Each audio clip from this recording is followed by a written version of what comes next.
This is a Merrick Studios podcast. Today's guest is William Fuzzy West. Fuzzy is a music executive, radio personality, and one of the industry's most respected connectors. Starting as a sound engineer and street promoter, Fuzzy's career spans radio, promotions, artist relations, label leadership, and talent development. He's worked with artists and executives including Dr. Dre, Snoop Dogg, DJ Quick, Exhibit, and YG. Co-hosting Power 106's Big Boy's Neighborhood and Apple Music's The Pharmacy, Fuzzy has played a key role in shaping careers and connecting artists with opportunities across every corner of the music business. Fuzzy continues that legacy at Death Row Records, working alongside Snoop Dogg and helping guide the careers of October London and Jane Hancock. This is Mixed and Mastered with Fuzzy West. Welcome to Mixed and Mastered, the podcast where the stories of the music industry come to life. I'm Jeffrey Sledge, bringing you real conversations with the people who have shaped the sound of music. We're pulling back the curtain on what it takes to make it in the music business. These are the stories you won't hear anywhere else, told by the people who live them. This is Mixed and Mastered.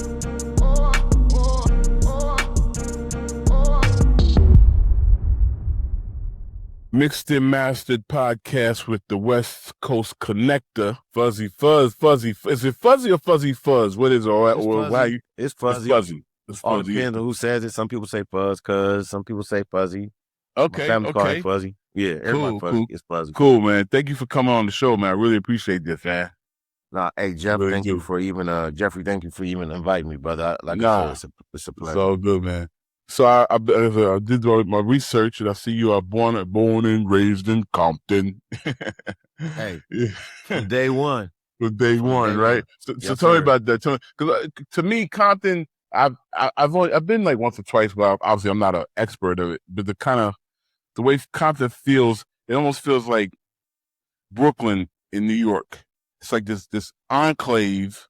It's, it's not part of Brooklyn's part of five boroughs, but it's kind of this enclave where all this talent comes out of, but it's still its own world, but it feeds the bigger city. That's what it feels like to me, but tell me if I'm wrong.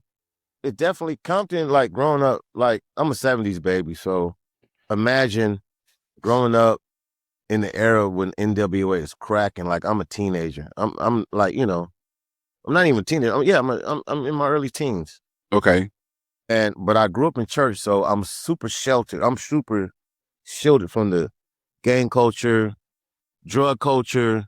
Mm-hmm. Like I would go to school, get picked up, or walk straight home. Like it was no like, hey, you got 15 minutes. You get out at 3, you got 3:15 to be at. Like it was strict. It was strict. Yeah. And I didn't realize why my upbringing was so strict. But I'm like, when I got older, I'm like, they were shielding me from the BS. 100%. So thank God I grew up with a family, a village. I can't say a family, it was a village because I'm the only child. So it took aunties, uncles, cousins, you know what I'm saying? Like everything. It was all hands on deck with me. And did you go to school with any artists that became famous? Did you go to school with? A guy named Snoop Dogg. Oh, wow. Oh, you went to school with Snoop? Yeah. And Warren G. It's in high school. So we'll get to that. But okay. Yeah, we'll get to that. But it's like Rand went to my middle school. I remember seeing MC Rand like in my middle school. Okay. Like that was from Compton, like that kind of shit. But I went to Roosevelt. It's a middle school or a junior high. We used to call it junior high school back in the day. Yeah, junior called high. Roosevelt. But I definitely went to Emerson Elementary and Roosevelt Middle School in Compton. Then when I got to high school, I went to Long Beach, which is like Long Beach. If you guys don't know, Compton and Long Beach are side by side. I didn't know that. It's a bridge that, like, once you cross over the bridge, you're in Long Beach. So there's a line where you said Compton and Long Beach together. It's a big deal. You know what I'm saying? So I used to ride my bike to high school from Compton. Wow. I had to use my auntie's address to get into Compton. Yeah. I know I didn't want to go to high school in Compton, but I'm so glad that, and I'm not saying that the shit on my city. It was just like me choosing a high school. Everything changed my career path as who I am today. Everything, like, it it shifted from when high you school. went to Long Beach. Long Beach, 100%. Yeah. Now, so you said you spent a little time in Pennsylvania with your dad's side. So my grandfather, your grandfather, on my mom's side, yeah. your mom's side, That was another, like, you had those moments, Jeff. Like, I'm like, this is key. This is key. What happened? So I went out there. Me and my grandfather was thick like this, and like going. This is when you used to ship your kids off to like back east or whatever for the summer. Yeah, and I have a cousin that's a year younger than me that lived in a small town called Meadville, Pennsylvania. So I still had family on my mom's side, stayed in this small town called Meadville. Okay. Which is like super close to Erie, if anybody, will look it up. Erie, okay. Right, Erie, Pennsylvania. So imagine, like, when I tell you I'm super sheltered growing up in Compton, when I get to a small town called Meadville, people leaving their doors unlocked. I'm seeing people leaving their bikes on the sidewalk.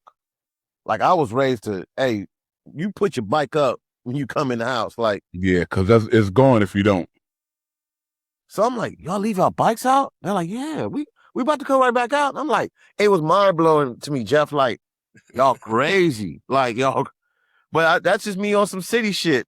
Yeah. So my ninth grade, I went from 8th to 9th. So I ended up going out to the summer to stay with my grandfather, with my cousin. Had the best time of my life. And I just had it was supposed to be a 2-week vacation. Then I was like, let me stay for another month. And I extended it till like August. And I asked my mom, I said, Mom, do you mind if I go to school out here so I can be with my cousins and all that? And she said, yeah. So that was my first time going to school with Jewish people, Amish, Italians, mixed culture. Like, it was wild, like, in the 80s, right? So my mom, let me tell you how funny this was. Like, this is the era when bootleg, like, Gucci and Louis Vuitton shit from the swap meet was a big deal. Like, screen printed.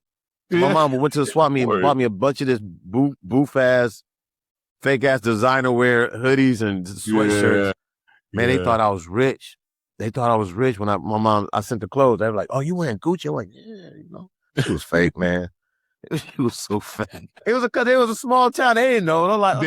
They had no idea. Like, a swap meet out here? Like, they didn't know what a swap meet was. So I never knew what a swap meet was until I started hearing it on records. Swap meets were a big deal on the West Coast. We had flea markets in New York. It was the same thing, but we had never heard the term swap meet. Yeah, similar though. Similar. Yeah, it's very similar with just a different term. It was that. I'm just saying that's how naive or how people didn't understand what Compton was. Like, I'm from Compton. Like, where's that at? I was like, L.A. They're like, oh, we know L.A. So early 80s, you know what I'm saying? So yeah. But anyway, I say that the me staying with my grandfather was so key because me and my cousin was playing basketball. We going through a college called Allegheny College. We were walking through, and we went past by the auditorium, the theater, and we kept on hearing music loud. They were, I'll never forget, they were playing Cameo Strange. Turn it up loud and turn it off loud. So my nosy ass, we walked on stage. Backstage, we walked, and the anvil cases, people setting up the lights, the equipment, all this backline stuff. And I go, why y'all keep turning the music on and off? Like, and the guys, and whoever this dude was, he was like, oh, we just checking out the speakers. That's a sound man out there doing that. I said, what's a sound man? He goes, go out there and talk to him. I walked in front of the house. Hey man, what's the sound man? What you do? And he's at the mixer board, and I'm just blown like, oh yeah, this is dope. Cause my uncle would tell me my uncle was a music guy. I had one uncle that was a music guy, and he would talk about recording studios and mixing boards. So when I saw it, I'm like, oh, I'm familiar with what this looked like. And the guy took 5 minutes out, Jeff, and he told me, I'm a sound man, so I got to test the speakers, make sure the woofers work, tweeters on it. I'm like, so I went back to my grandpa's house, and I called my mom and said, hey, Mom, I don't want to be a sound man. She was like, oh, okay, when you come back to LA, you can work at church. You can work in the sound booth. I'm like, all right.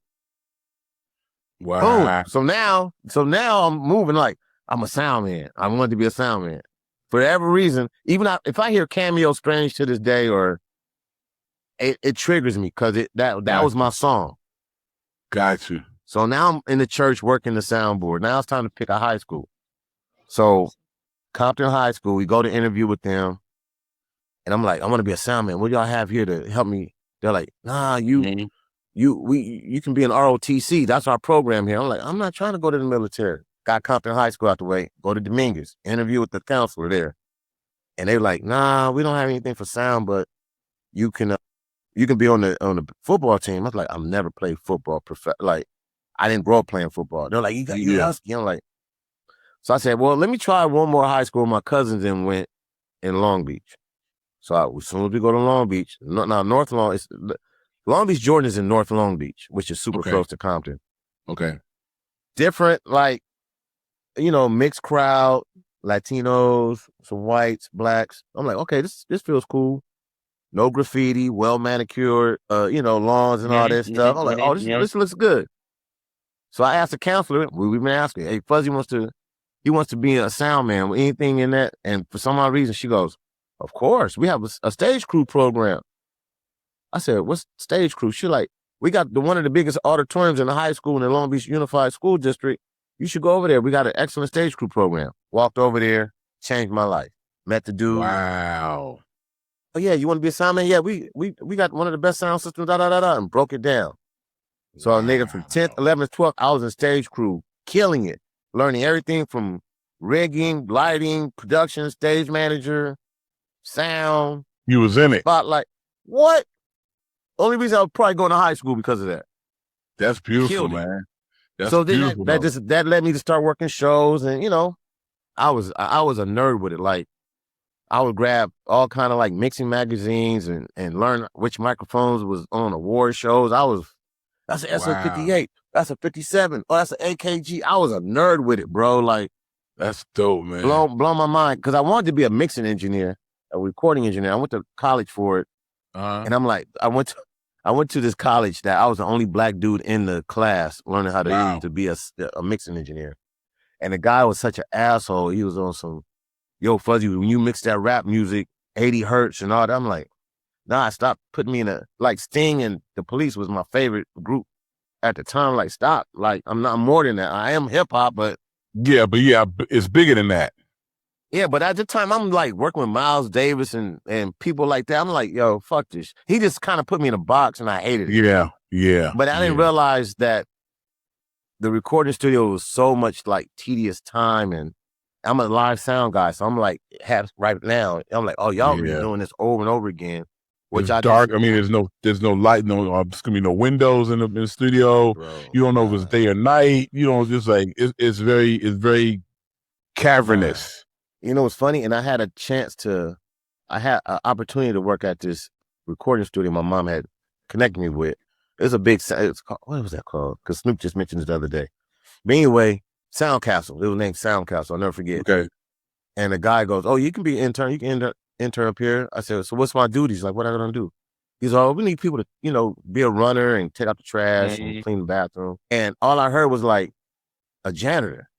You know what I'm saying? But he didn't say, this is your way of paying dues, or this is your way of, you'll be learning.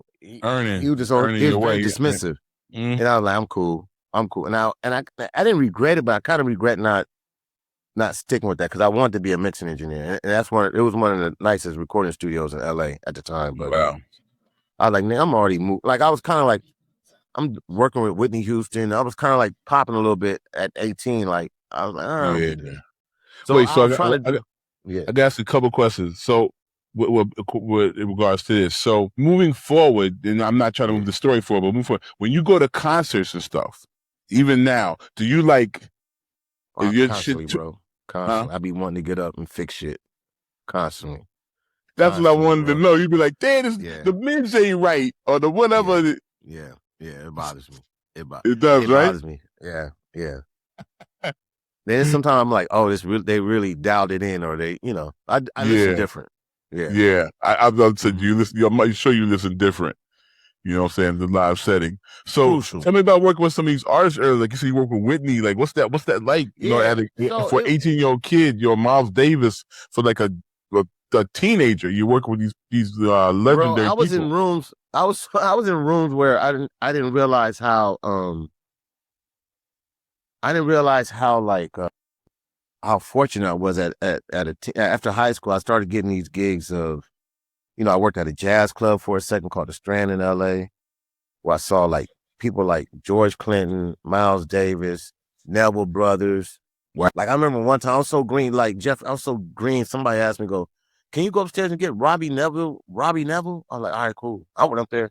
Hey, is there a Robbie Neville in here? And they laughing at me. They laughing. This is like 89, 90. Like, yeah, this nigga's like he's a Hall of Famer. I said, anybody see my name, Robbie Neville? They start laughing. I'm like, wow. Somebody downstairs looking for you. They start laughing. I'm like, I didn't realize I was next to greatness.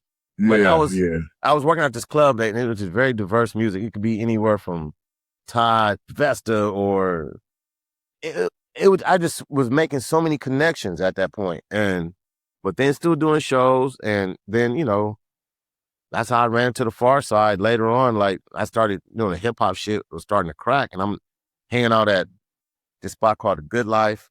Yeah. And yeah. Which was definitely a spot on Thursday nights in LA, and South Central will be cracking. And you know, that's when I started kind of like getting my foot on some hip hop shit, just being young, you know what I'm saying? And being in the right place at the right time, man. So I definitely was cutting some shit with you know, when I say Whitney Houston, I was doing her rehearsals. There was a guy named Wilbur Terrell that was managing her, and he had took a liking to me. He used to manage James Ingram. So I was kind of like in that circle for a second, just being a young stagehand. Yeah, R&B circle. But not realize how dope that was. You know what I'm saying? Like, yeah. I knew it was cracking, but I'm like, I'm working. I'm helping. Yeah. But it was cool. It was cool. So tell me how you first ran across our mutual homeboy, Paul Stewart. Paul Stewart. So funny story.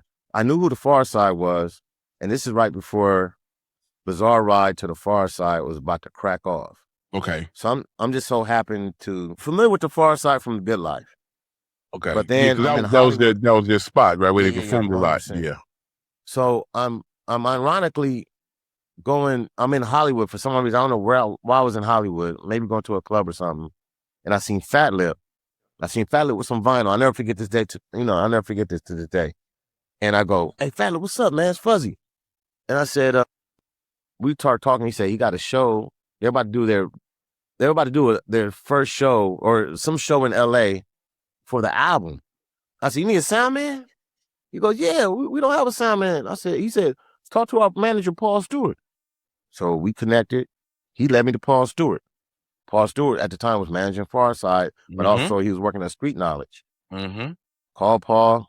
I said, "Hey man, I come from the school of get in where you fit in for free. It ain't about the money. I just want to get in." I'm like, let me be the money will come. The money will come. Money will still come, right? You know what I'm saying? So I was like, I just wanted to be down because I knew they was moving. And they said yes. So I ended up mixing a show, like did it for free. And that's how I got in with the Pharcyde. You know what I'm saying? True story.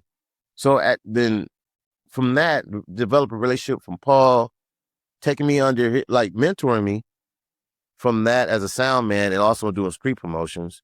Then Big Boy was the bodyguard or security guard for the Pharcyde, and I'm a sound man. So that's how me and Big Boy met. God. So y'all both just behind the scenes cats, just doing the job. Yeah. Paul Stewart and Big Boy definitely super instrumental in my early like entry points to hip hop or being out. Cause I wasn't even 21 yet. Like Big Boy would laugh at me. I'm like, you was a baby. Yeah, 19, 20. So when I turned 21, I can start moving around, getting to clubs and all that. But yeah, it was a lot of Paul Stewart definitely. Cause when I started doing the sound stuff, he had his own PMP promotions. PMP. When he was doing independent. Yeah. So I was asking about that. We would go to the Gavin. We went to the Gavin one time in the Bay Area. Remember the Gavin used to be in the Bay Area? Absolutely. And there was a lady named Norstein Riley. I'll never forget. Norstein. I know Norstein from Oakland. Yeah, from Oakland. I know Norstein. So Norstein really broke it down to what street promotions was. And I'll never forget the conversation. It kind of opened my eyes. I'm like, wait, you get paid to get into the club for free? To network with the DJs, to play the records? And she's like, yeah. Broke it down. And Paul told me the game too. So Paul started plugging me with certain labels like Itchy Bond. I remember him giving me these, and I'm like $300-400. I'm like, all right, I'll do it. I'll do street promotions just to walk. I always wanted to go to the hip hop clubs anyway. Yeah, now you're getting paid to do it. But they letting you to come in because you have product to pass out, promo, CDs or whatever, cassettes. And I was just like, oh, this would be my reason to get out. I can get paid. Like, it was just killing two birds with one stone. Yeah. I'm already going to be there. I might as well, you know. Might as well walk out with a couple dollars. Right. You know what so I'm saying? That's how I got into street promotions. It's on some, I love the network. It was cool to be around. Me and Biggie B had a good relationship at Unity. Like, I was just in, you know, and Big Boy had me and Big Boy would just hang out and go to these hip hop clubs. Wow. Yeah, you know what I'm saying? It just snowballed, man. So how did that transfer into you getting in on the radio side? All right, cool. So we'll fast forward. We'll just but if I'm missing a big thing, let me know because I don't want to skip over no big. So milestone. What happened was we would do touring with Pharcyde. So when they were kind of like in between Bizarre Ride to the Pharcyde and Lab Cabin, California, they in the studio. So now this is when the Baker Boys had hit LA on Power 106. Got you. And turned Power 106 upside down on some. They were the guys. Me and Big Boy forged a good relationship with them, and we started just going up there, hanging out with them, just on the Friday Night Flavors mix show, just on some cool shit. Just hanging out shit. At the time, I'm working at Warner Brothers. Shout out to Troy Shelton, who had left Warner Brothers, put me in position. Yeah, I'm gonna try. Another OG mentor of mine. I can never downplay that. I was working for him on street promotions, and when he transitioned out of Warner Brothers, he suggested me to work and take his position. Wow. I'm 22, 23, 22. He looked out. Wow. Looked out. Wow. So now I'm just like national co-director of mix show and rap and hip hop department. First major gig I had, because I got to rewind back because I worked at Payday because I called and I wanted to work that Come Clean record bad. The J. Rue was that shit. And I called and I said, they didn't have a street team person or somebody. I said, I'll do it for free. Now, mind you, this is something else I did for free. They sent me the product. Ended up forging a great relationship with them. Who was that Payday at that time? Was that Patrick Moxie? Patrick Moxie and N.W.A. Dino. Wow. That's another brother right there. Yeah. So to even go back a little bit, that was my reason to move to New York, because I worked at Payday Records. And Patrick Moxie, they were looking for a West Coast artist. And I'm like, hey, let's do this. I know Dub C, Dub C in the Mad Circle. I said, I think he's looking for a deal. So I called Dub and said, man, you need a deal? They're like, yeah. They end up connecting. They end up signing him, Jeff. They had signed him. And I think what they did was like, we'll hire Fuzzy because he can work it and he can move to New York. They didn't give me no points. You moved to New York? I moved to New York for 5 months for Payday. I did not know you ever lived in New York, bro. Yeah, I moved, and I was living. Listen, that's a story by itself. Is funny. Yeah, I gotta hear that. I gotta give a little piece of that. What was you living? So Dino stayed in Brooklyn. He was staying in Clinton Hills. Yep. And so when I came out to interview for Payday, I ended up staying with Dino and got the job. I had to come back home to get my stuff to move back. This is right during Christmas. They hired me before Christmas, and I remember moving back out after Christmas. Around New Year's. So Dino was like, I said, I don't know where to stay at, bro. Listen, mind you, I'm living at home in Compton at my mom's house. I'm 21, 22. Yeah. And I got to find a place to stay. I can't stay with him because he was staying in a brownstone with roommates and stuff. Yeah. And he was like, man, just go down the street. I think there's some like available 1-bedroom apartments or browstones that you can. So I literally walked out his brownstone, went to the right on Washington Ave. Washington one block. Nigga was in Brooklyn. Listen, I stayed on Washington Ave between Green and Gates. That's how I knew where. Yo, my guy, you was in Brooklyn for real. Nigga, listen. The only reason I picked Brooklyn or I stayed in that because I blocked. It reminded me of I'm a Spike Lee fan. Do the Right Thing, my favorite movie of all time. Yeah. That shit looked like Do the Right Thing in Huxtables. I remember seeing it. Absolutely. He might have filmed some stuff in that area. Yeah. So anyway, I'm on Washington. I just literally walked out of his place and walked down the street, found the first place that said 1-bedroom available, and I applied and got the bedroom. So I was literally a block away from Dino. That is crazy, bro. That's the only time I stayed in New York. Yeah, I stayed in there for 5-6 months. Okay. Yep. Okay. Wow. So shout out to like Payday, like New York took care of me. Like me and Fat Man Scoop was like promo brothers. Like me and him was inseparable while I was in New York. Wow. I would leave Payday and go to Tommy Boy and hang out with him and those guys. And you know, I could never, me and Scoop was very like thick as thieves. Wow. So wow. It was in that era where everybody was hanging out doing shit. Yeah, together. 100%. So I had J. Rue Damager, I had Dub C, I had Group Home, I had First Down, which that's how I met Jay Dilla, because he had it was him and Fat Cat, and he went by John Doe. If you look at this First Down project, it was on Payday. So it was very that was my entry point. Wow. I didn't know that, bro. This is news. This is beautiful. That's a good thing. I learn shit all the time, you know? And it's wild because, I mean, I wonder if we ever even just met in passing, because I worked at Wild Pitch, and like I said, in the first group I worked with was Gangstar, which is why I know Patrick, because he managed Gangstar. And Premier produced Group Home, and Jay Dill. So we was in the circle. We might have. Your name was always good. I always heard your name, but we never really met. Yeah, but we might have crossed paths at some point, because we was definitely like in the same circle. That's a trip. Dino, you with the song Catch Money.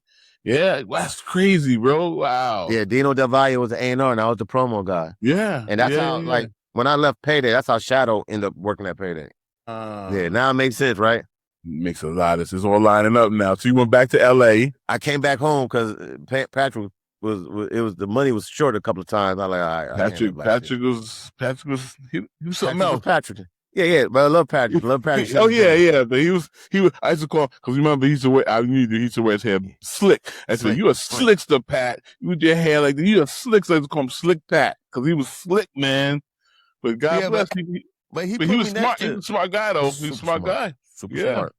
Yeah. To this day, he's still like very well mannered. Like we were working out of the Island building, so like Sincere. I met Sincere working at Polygram. He was running around with Joe, and like I was in around that circle of like cool young executives, but we didn't realize we were just doing it for fun, and we didn't know they didn't know what to do in the hip hop space, so they kind of like letting us not run amok, but like let us do our thing. Yeah, because they didn't know. They couldn't tell you, well, you should do it this way or that way, because they literally didn't know. It'd be like us trying to tell them how to work country. It's like, we don't. Oh my God, bro. They didn't know at all. And you know, it's funny. So I'm like, so Payday was through Polydor Island. It was through Island. And I remember one of the executives that worked at Island, I'm listening to this shit. I was like, you got vinyl on this? You're like, yeah. I said, what's the name of this group? It was like Portishead. I'm like, let me get that. Let me send it off. Because that was Portishead was on some like experimental. Yeah, with the drums and shit. Yeah. I was flinging that Portishead vinyl around. Boy, that was they blew up too. They blew up crazy. Blew up like a motherfucker. Yeah. So I was around that shit. Just imagine like Group Home was really in a Group Home. Dap, like Malachi, like the Nutcracker. Malachi, Jesus Christ. Malachi the Nutcracker was something, you know what I'm saying? Yeah, he was from Group Home. I was just telling this story the other day to a friend of mine. I was like, I remember we would get rental cars so we can do promo runs. If I had to take them to DC or whatever. Yeah. And I remember one time they came to my house. Yo, Fuzzy, man, I know you got the rental car. That's our budget, man. Give us the keys, man. I said, nah, I can't. Hey, man, we're going to fuck that car. We're going to bust the windows out if you don't give us the keys, man. So I had to let these niggas, before they do some crazy shit, all they want to do is joyride around New York. I was like, hey, man, we got to leave on Sunday morning. We're going to bring the car back for us. Don't worry about it, man. That's our budget, man. That shit was so funny. And wow. I ain't even take the motherfucker. I don't give a fuck. Like, whatever. Yeah, Malachi was a nut, but he always really liked me because me and Premier, still are very close. So because of Premier, he like, oh, no, and he kind of had this like chuckle the way he would like talk. Yeah. He had like a nervous laugh, right? Yeah, nervous laugh kind of thing. Like you could see, like it could go either way. But with me, it was always great. You know what I'm saying? Because of Premier. But anyway, it's not about me. And we'll be right back. I'm Bun B. I'm a host and a co-owner at Merrick Studios. And we just took things to the next level. Merrick Studios Plus is live. So tap in at wearemerrickstudios.com Get 65% off and don't just listen, be a part of the show. Master the art of lyricism with Pendulum Mink, the first school for rap. Learn elite techniques through immersive lessons, real-world exercises, and guidance from hip-hop icons. This is where MCs sharpen their skills and glow boldly on the mic. Ready to level up? Visit pendulummink.com and start your journey today. And now, back to the show. I have another funny story. So even the Compton niggas down, we'll be on a road trip. I'll never forget, I had to play Candy Rain by Soul For Real, and they just be in the back singing their ass off. They love that record. They love that record. And it was just, I was like, all right, cool. There ain't anything to calm y'all niggas down, man. Y'all driving crazy. Wow. So even that's how I met like Mos Def, because he was in a group called UTD. Yep. UTD that was signed to Payday. Like those relationships was so early. You know, I worked there for a year or so, whatever, but it was just, I was just trying to make sure I was helping everybody, you know what I'm saying? So that's when I come from that spirit. Even with the Jay-Z, we released a Jay-Z single. Yep. The first. That's how I knew Jay-Z and Dame and all that. Yep. So Ain't no nigga in Dead Presidents. Mm-hmm. Yeah. So I remember one time Patrick, I didn't have a corporate card. He gave me $100 because Jay-Z and them was doing something with what's the lady that should do the she had a show, like a little party. They used to call her. Maria Davis. So they're doing something down there, and Pat said, here's $100 bill, go and buy drinks for him, right? I said, all right, cool. I'm thinking that's a big deal. I don't drink. So I said, hey, damn, I'm gonna buy you and Jay some drinks. And he said, what? Drinks? We pop bottles around here. I'm like, hey man. He said, no, keep that money, Fuzz. Them niggas were buying. I'm like, I've never seen that to that level. I'm like, what the fuck? Y'all buying all this Moet and Cristal? Like, they were on it early. And I'm like, he's like, man, keep that money. I'm like, all right, I'm gonna pocket this $100. At the time, I'm like, that's a big deal. I'm like, yeah, there's a lot of money back then. $100 is nice. The chunk of change back then. That's what I thought it was a big. I was like, I said, I got drinks on me. Don't even trip. He's like, drinks? He pop bottles. I'm like, peace. Wow. That's how young and naive I was, yo. Yeah. So you get back to LA and you start to slide into radio. Is it with radio with Big? Is that through the Baker Boys? Is that how it work? Came back to LA to work at Warner Brother Records because, like I said, Troy put me in place. So this is when they had the black music department. That was a short-lived thing. 2 years at probably Warner Brothers. We did a couple of things, and they just laid off the whole black music department. You wiped it out. Shout out to Denise Brown. She hired me. Yeah, I had Denise. Denise did the show about 3 weeks ago. Yep, love her. I interviewed her. She's great. It's phenomenal. Trusted me, and love me. Like I consider her as a mentor also. But I was in that era. So then I had such a great relationship at radio with the Baker Boys and all that, that we had already started doing shit at the station. And somebody asked me, do I mind working overnight? So I'm like, I guess, like, trying out. I'll do a shift. Because I was already, like, popping in on the mix show shit. Just for fun. Me and Big Boy. And Big Boy had already got hired by this time at Power. Okay. But he was doing nights. So by me saying, yes, let me try overnight, I never wanted to be in radio. Like, and I tried it. Big Boy's the one that named me Fuzzy Fantabulous. If anybody ever hear Fuzzy Fantabulous, that was my name on the radio. Wow. And Big Boy is the one that called me Fuzzy Fantabulous. Fuzzy is a family nickname, first of all. So I've been called Fuzzy since before I was born. All your life. Mm-hmm. Yeah. So that's how I got in the radio, was started doing overnight, was already on the mix show doing shit with Friday Night Flavor. So Baker Boys had the 10 to 12 slot. Then me, Chalk, and C- were doing shit from 12 to 2. And after that. Just for free. Like I said, for free, not expecting anything. Yeah. And we just on the radio clowning. And I had my connection with artists. Those hours, records you could and just kind of go a little loose because it's late. Yeah, you can go crazy. It's a mix of they didn't give a fuck what we played. Yeah. We just on it playing all the dope shit. And I already had my relationships from street promotions and all the labels, so I was always getting shit early or whatever and running my wiggle. So that's what I kind of brought to the table, kind of connecting the dots with Chalk and C- and the Roughnecks. And those guys accepted me like a big brother, so I just ran with it. So then I started working at Power, doing overnights. Wow. True story. Yep. And now at that time, Was this the time when those the cat's name that was the overnight? Theo. Was he on Power? No, Theo was at the Beat. That was our competition. 92.3 Beat. Got you. Yeah. They was our competition. But I was cool with them too, because I remember I had to work records at the Beat. So I knew, Yeah. That's how I'm cool with Jesse Collins. Jesse was an on-air talent. Jesse Collins used to be at the Beat. I never knew Jesse did radio. Mm-hmm. Oh yeah. For sure. I never knew that. Wow. Yeah. Wow. Yeah. So how did it morph into you being with Big Boy? Yeah, with the morning show. So by me staying on overnight, I'm getting paid hourly. So me staying overnight, Big Boy's now and doing mornings, I would just stay and just be on his show in the morning. Because he was there anyway. It's my best friend. So I would just stay and they would allow me to get paid from overnight to Big Boy's show. I'm like, it's an 8-hour shift. I'm like, all right, cool. Good money because they paid pretty good per hour. Yeah. So they were like, why don't you just join the morning show? I'm like, I bet. That's how I got on the morning show.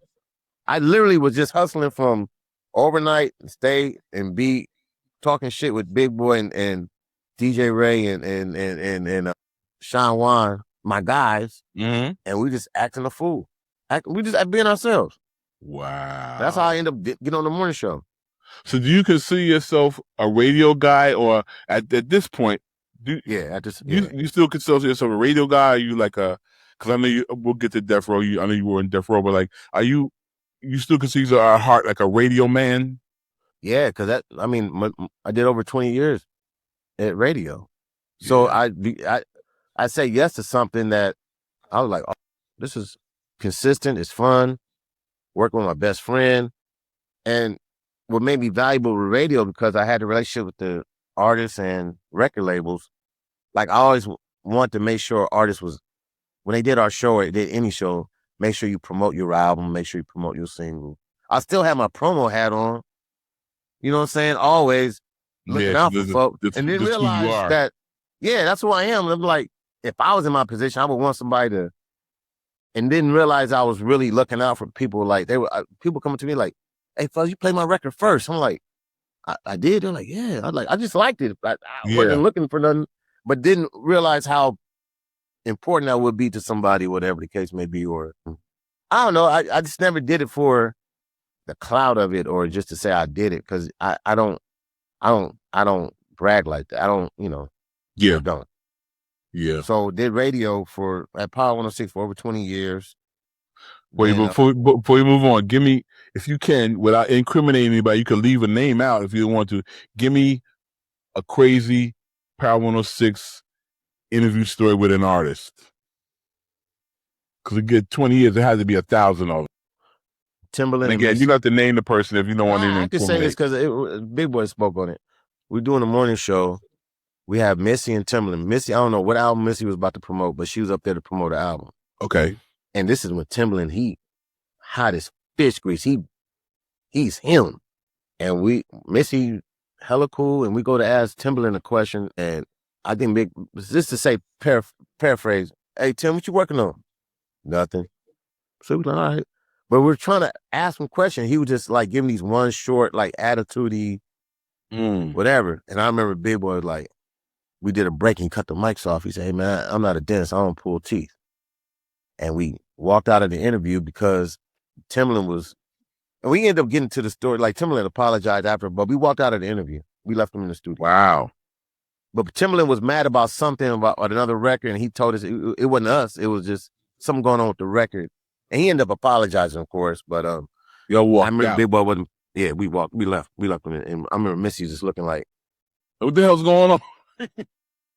We all got, cause like we all held each other so like close. Yeah, but we like, all right, wrap it up. We just put our headphones on and walked out. Wow. True story. Wait, yeah.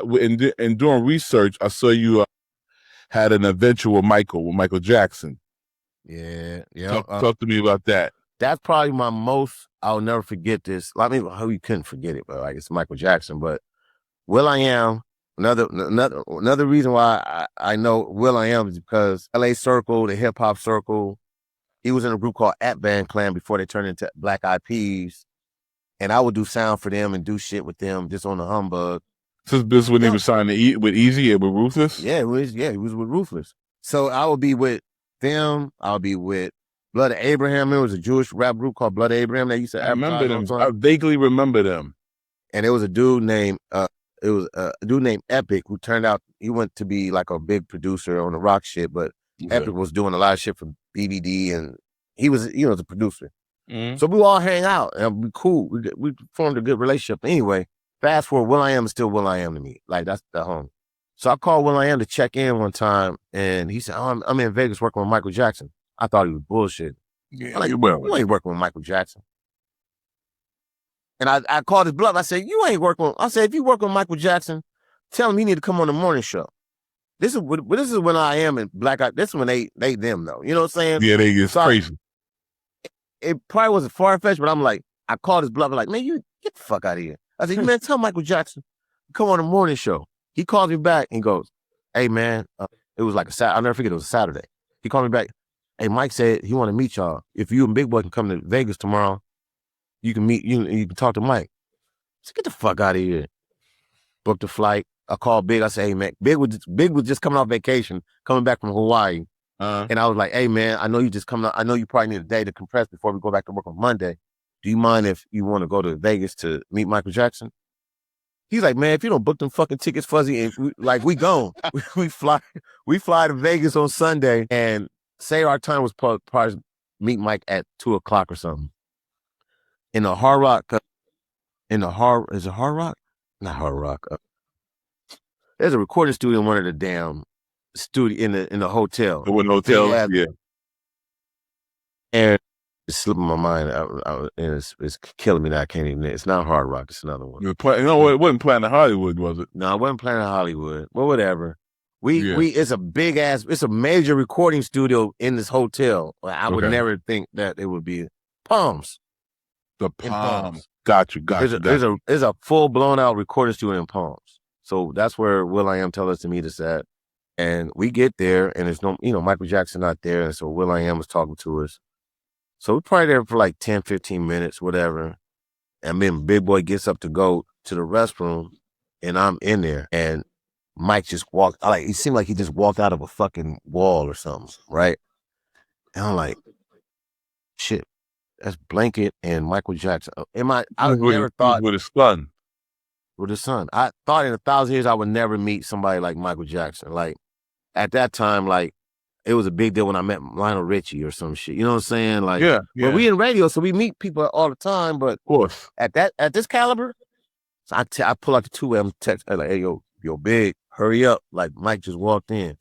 So I remember Big walking in. He just like, fuck, man, we were really sitting down with Michael Jackson. We sat down with Michael Jackson for a couple of hours, man, just kicking it, asking him questions. He didn't have no clue who me or Big Boy was. Like I'm saying it was not a disrespect. He just, I'm Michael. Like, his world he's on some other shit. This is when Big Boy was on billboards and doing the split. Like, we had a huge campaign for Big Boy in the mornings. Like, Big Boy's all over LA. He was like, oh, okay. Yeah. He was like, how did you get so big? And Big Boy was like, it wasn't because I was eating like carrots and salad. Like, I'm a big guy. Like, and he thought Big Boy had him cracking up, man. So, if you see, I have these pictures of Michael Jackson, man, and I'll never forget. This is when portable cameras was the thing. Mm-hmm. Like, you have an SD card, battery. Like, I had a Sony card. There was no camera phones. There was nothing. It was just, we just had flip phones and all that shit. Yep. I charged my phone. I'm like, Jeff, I was like, should I get an autograph or a picture? I'm like, I always wanted Off the Wall is probably one of my favorite Michael Jackson products. Him and, Thriller or whatever, of course. But I'm like, I should get some vinyl or a CD. I was going to get a CD and sign it. And I'm like, nah, I'm going to just go for a picture. And for some other reason, he was about to leave. Mm-hmm. We had to leave because fucking Will.i.am had to do something with Yoko Ono. And I'm like, damn, man, like, do you have to do this shit with Yoko Ono? Yoko Ono, nigga. What? Michael. Like, man, nigga, that's what I was like. But he had a commitment. He was doing something at NAMM or some shit, right? Yeah. All right, so cool. We cut it short because we got to talk to him. Bro, Michael Jackson I was like, hey, man, do you mind if we take a picture with you, Mike? He like, nah, not a problem. Man, I went on a photo shoot, fucking I'm right here by the SSL. I'm group shot.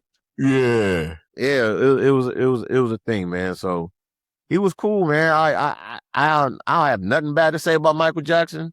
He was cool with us, bro, and was very personable. Like, explain certain shit, and it was a moment. Like, I'll never forget that moment. Just and I thank Will about it all the time. Like, bro, thank you for even. Yeah. Because a couple people I know who have met him said Will didn't have to do that. Yeah, a couple people I know who have met Mike over the years got to spend like a little time with him, like you did. Everybody says the same thing. Nah, he was like a real, for lack of a better term, he was a real nigga. He was mad cool. Yeah, he was real cool. Like, talk, laugh, goof, joke, answer questions, no problem. I don't know funny shit. I've heard that many times. Yeah. I definitely took advantage of the photo shoot. Like, and we tell you a funny story. Big Boy, we take a picture. He said, yeah. So Big Boy handed Michael Jackson his camera, and Mike is holding his camera. He's like, what you want me to do? And he's like, no, you need to take a picture of us, Mike. We don't need you in the picture. And Mike was like, no one's ever asked me to take a picture of him. I'm like, oh, shit. Wow. And so there's some pictures on my phone of just Mike taking pictures of us. like he the photographer. Michael Jackson, it was like that. No, Michael Jackson took that picture of us. That's funny. That's funny, man. So tell me how you started working the Death Row tour. What happens after the radio thing? When you leave radio, where do you go from there? I leave radio because Dr. Dre, I'll go to a basketball game. I'll go to a Laker game with Dr. Dre, and we're talking. This is where I'm in radio. He goes, hey, I'm about to start a streaming service. Would you be interested in, if you want to leave radio to do it? I'm like, yeah, well, what's that?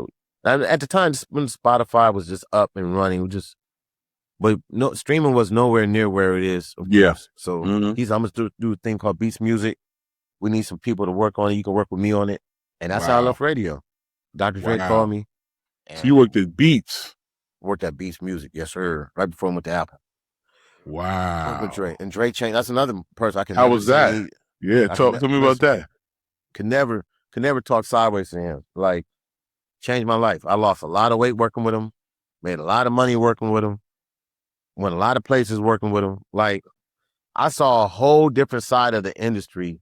I was exposed to a lot. Learned a lot. It was stressful. I don't get it stressful, but I learned a lot. I learned so much. It was no glass ceiling to me. Like, everything was doable. Wow. I saw things I will never see in my lifetime, just because working with Dre and being around Dre. Him and Jimmy Iovine, seeing how their relationship was. I was a sponge to it. So I bet you have to be.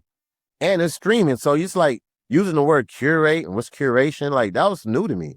No one was saying the word curate like playlist and all that. So we were early. That's how me and Carl Cherry worked at Beats Music. So that's how me and Carl Cherry, we were like probably the only black dudes working there. Wow. So so me and Carl Cherry was we were the hip hop guys. So they was super, like I said, super early. Wow. Yeah, that's how I got in with streaming. Then left Beats Music to work back with Big, because Big Boy left Power 106 to work at what's called Real 92.3 now. And I did radio for a second back for like maybe a couple of years. Then N.W.A called me to work at they were relaunching Payday Records. I mean, not Payday, Priority Records. So I was the GM of Priority. Okay. When N.W.A was over there at Capitol. What artists did you work at Priority? Oh man, it was just a distribution deal. It was just the distro. Okay. We were going like Empire standards. Like, we were just giving people distribution deals. So I had G Perico over there. Leon, we put out Leon Thomas project. So we had Leon Thomas. That's how Leon Thomas is at Capitol, because we had him at Priority. And so we signed Leon Thomas. Shout out to Serge. Serge made that deal. So Serge did that. Yeah, Serge definitely got Leon Thomas. And that was our guy. Cool with Leon to this day. That's dope. Yeah, Sean Barrett's one of my guys. Yeah, love Sean. Love Sean. Yeah, so you know what I'm saying? It was that era, right before pandemic. Wow. Yeah, right. Yeah, 2019, 2020, then boom, everything falls apart. Everything falls apart. I leave Capitol, then right after pandemic, I started Snoop, bought Death Row. I probably came in it's been probably 2 years now. So that's the truth. So tell me about the new Death Row, I should say, the new Death Row. because very different from before. We still got our legacy acts. You know, we're about to put out a Corrupt and Battle Cat project. Cat produced the whole album? Battle Cat produced the whole project. Oh, wow. That's going to be crazy. This summer. That's going to be crazy. No, it's crazy. It's got to be. Corrupt, some of Corrupt's biggest records are Battle Cat produced records, but they never did a whole project together. So, of course, we're heavy in the R&B space. You already know, like, October London is our guy. He had a lot of success with us. We're about to put out another project on him. Good. We have Jane Hancock. You know what? During research, I did not realize she was with Death Row. I didn't know what label she was on. She's smoking. I like her a lot. She's back in the studio now, working with some producers. So she's about to start putting out some new music. Wow. We have Charlie Burrell, who's a dynamite musician, singer. He's been signed to Death Row. Okay. We have Tony Armani. We're in a country soul space. Okay. We're about to drop a project with him or I don't know when it's aired, but him and Lil Jon put a project together. Really? Mm-hmm. So our hands are full. We put out a couple of Snoop Dogg projects. Like, you know, we put out a Dog Pound project. Like we're moving. We put out a gospel album. Like, wow. Yeah, because I know Snoop has a varied musical.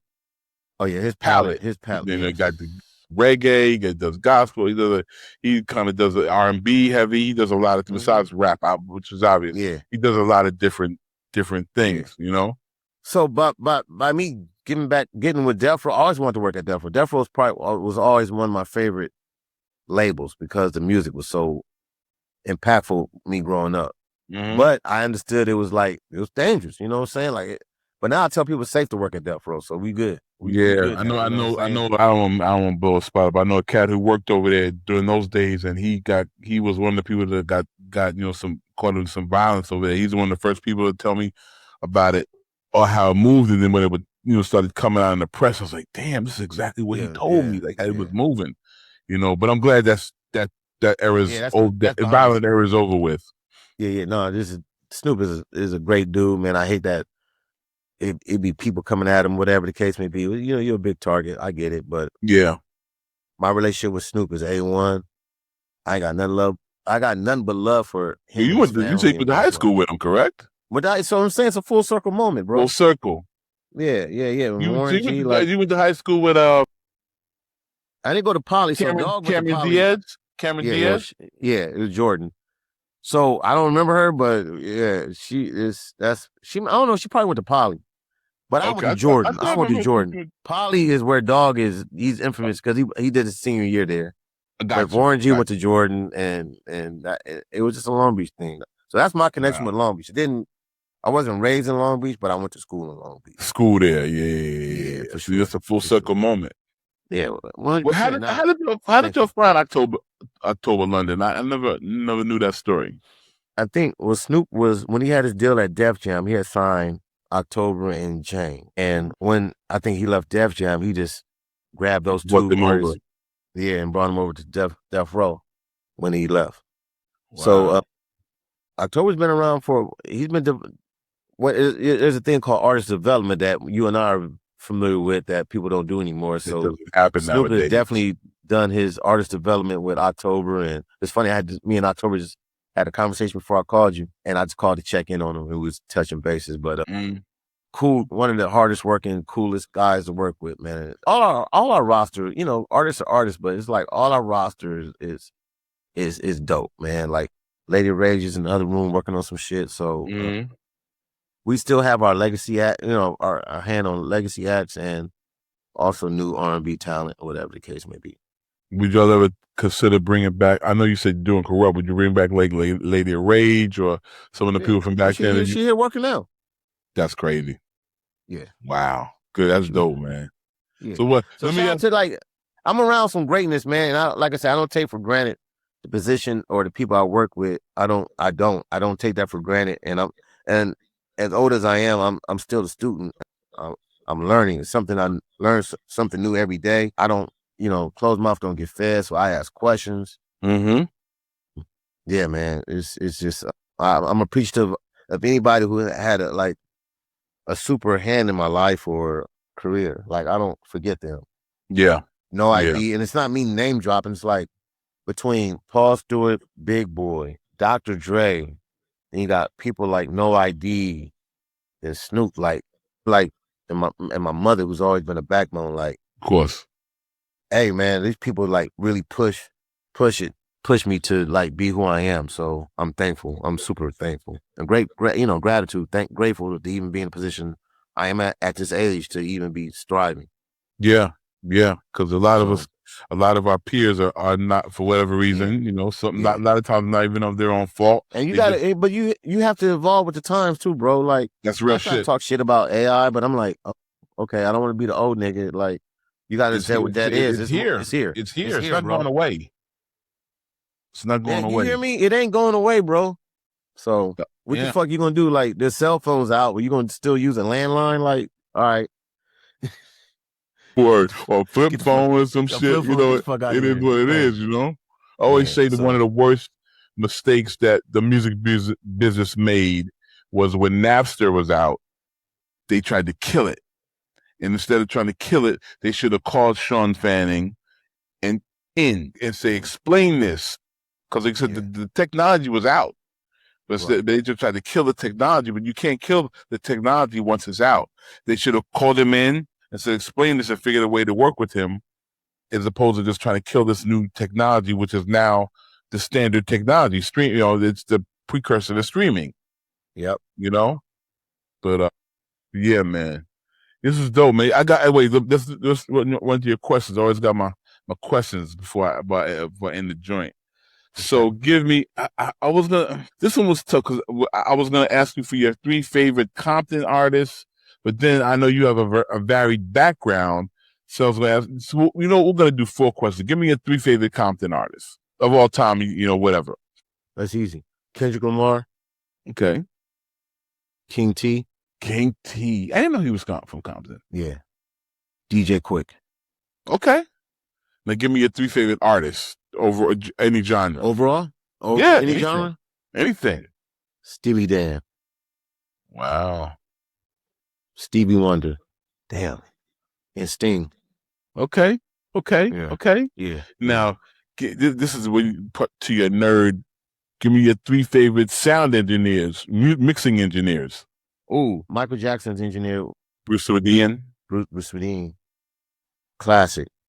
Damn. Mixing engineers. There's so many, bro. I know. It's hard. I like Jahir, who does all the Anderson .Paak stuff. Ooh, crazy. He does really clean mixing to me. And my man that did all the Outkast stuff.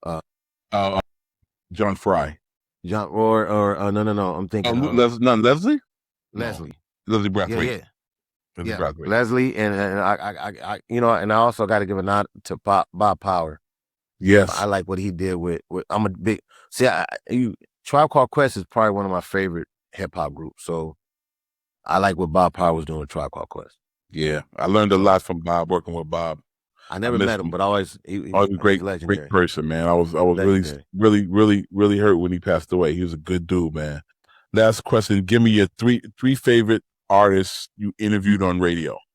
Man, three favorite radio interviews. They don't necessarily have to be artists. It could be anybody. Can I tell you the first group that pops to mind that I used to really enjoy interviewing them was Pretty Ricky. Really? Bro, they funny as fuck, bro. Pretty Ricky. I want to say like, my favorite interview. So many. Like it's not the stunt, but it's so many. It's so many. Mm-hmm.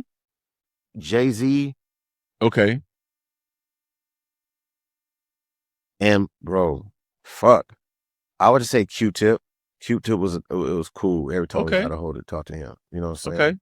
Okay. I know it's random, but shit, it's a lot. It's a lot of people we talk to. Yeah. Okay. All right. Cool, man.